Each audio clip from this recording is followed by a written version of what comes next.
Welcome back to the second part of this breakout tutorial. So now it's time to start adding our ball and paddle, but also our behaviors to our game. So first thing we need to do is add behaviors to our bricks. So what we do here is come to behavior, and we need to add physics ones to all of them. So just click physics, click add, make sure it's appeared on all the others. Do the same for the red ones. Physics. Do the same for the blue ones. Behaviors, physics. I haven't created more behind it. I'll let you design your own. I'm just showing you how to set up Breakout. Okay, so what we need to do is make sure that these are immovable. Friction 1, elasticity 1. See, I can say it now. Again for the red ones, yes, 0, 1. And again, immovable, yes, 0, 1. Make sure they're all set up. Okay, so instead of doing this, unfortunately I did do it for every single, I have to do it for every single one, which will be a pain. So what I would recommend for you guys to do is make sure that these are on when you first create your brick, so you don't have to keep doing this on every single one. So I'll try and get through this as quickly as I can, being the donut that I am.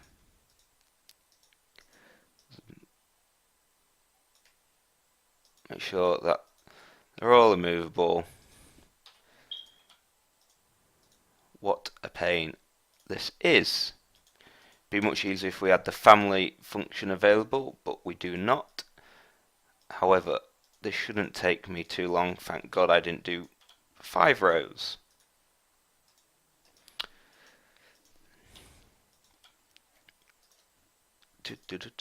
Actually, if I might be able to select them all. Let's see if that works. There we go.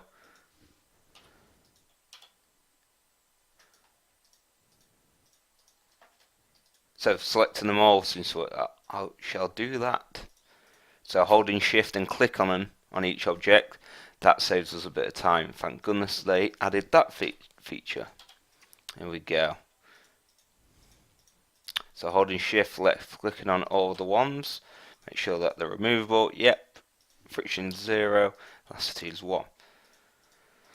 So there we go. That is now set up. So it's now time to add a ball object. So double click, click sprite, add ball, click in, make sure you are on your paintbrush tool. I'm going to go for a black ball, 50 size 50, 100 hardness, be alright. Click in there, and there we go. I'm going to just shrink this down just a tiny bit like so. I think that will be okay. Give this a behavior, and we need the physics behavior. Make sure that it's not immovable. Change the collision to circle. Friction 0 and elasticity 1. There we go. And now, oops, we shall add our paddle in. So double click. You can add your own paddle in if you want. Oh, make sure you've got a sprite first selected. Type in paddle. Oh, looks like I haven't deleted my old one, so let me just delete my old one just to show you how to set this up. So double click, click sprite, paddle, double click. I'll give this that colour, make sure I've got the paint bucket selected, and there we go. So I'm going to make this quite small for this instance, a bit bigger than that, put a bit, so that should be okay for me. Okay, that needs a behavior of physics and a behavior of bound to layout. Okay, on the physics, make sure that it's movable and the same values as before. Here we go. Okay, one more thing we need to add in here is a mouse function. So insert the mouse like so. So now it's time to go on our event sheet.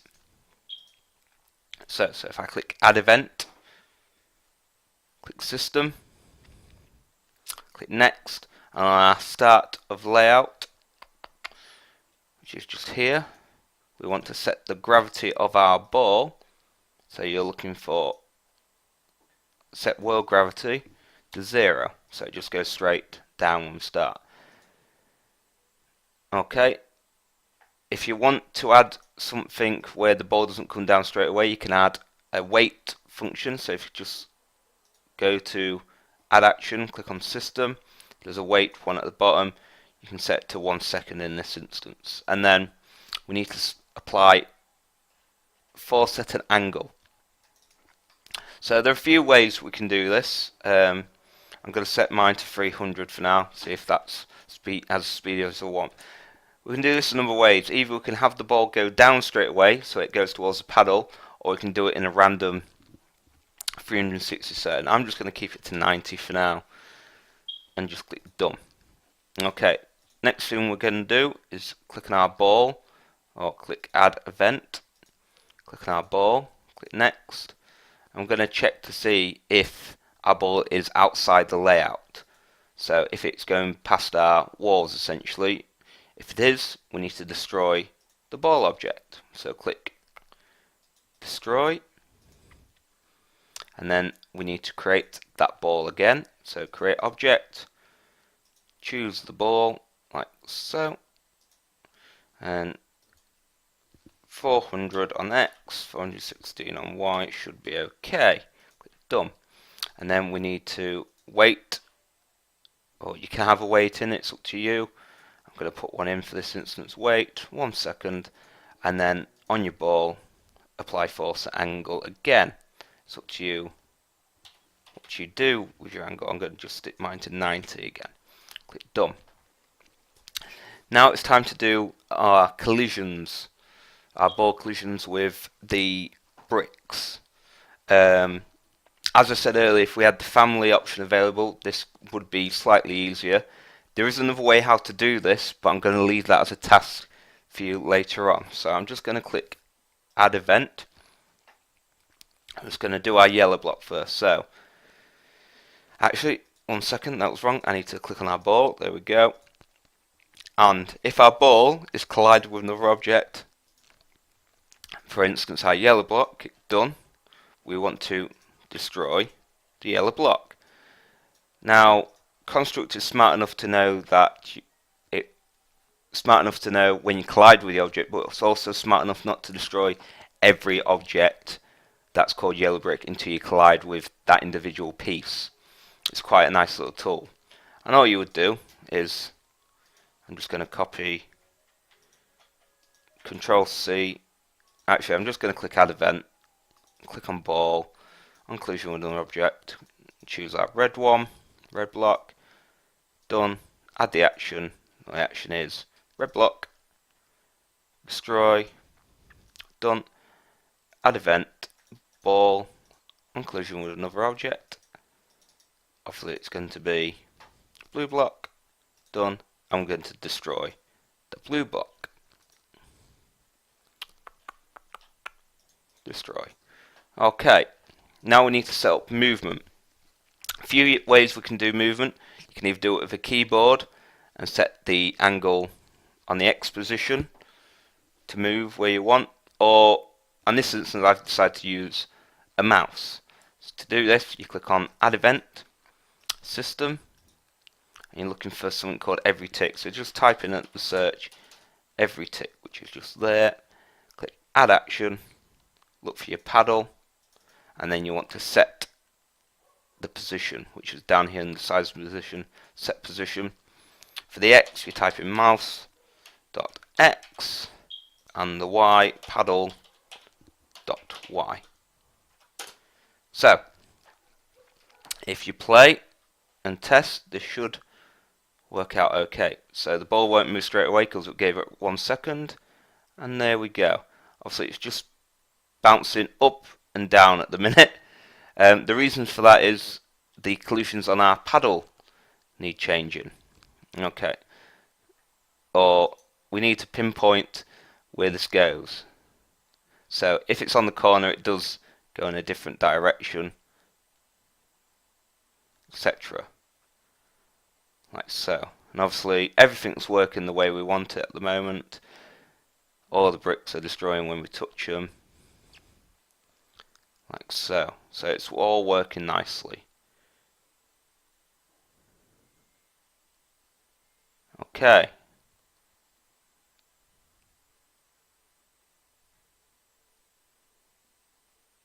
Everything looks good.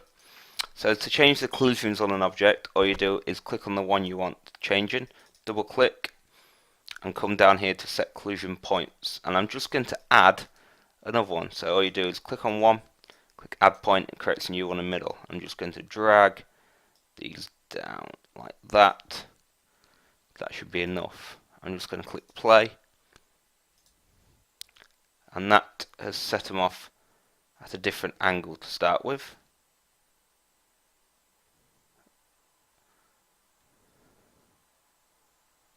Oops. So it's just about getting the right area and setting up the collisions how you want. Okay, so that is essentially the basic way to start Breakout. Now, there was another way how to do it instead of creating the blue blocks, red blocks, and yellow blocks. An easier way is setting up animation frames and changing the animation frame instead of creating individual bricks over and over again.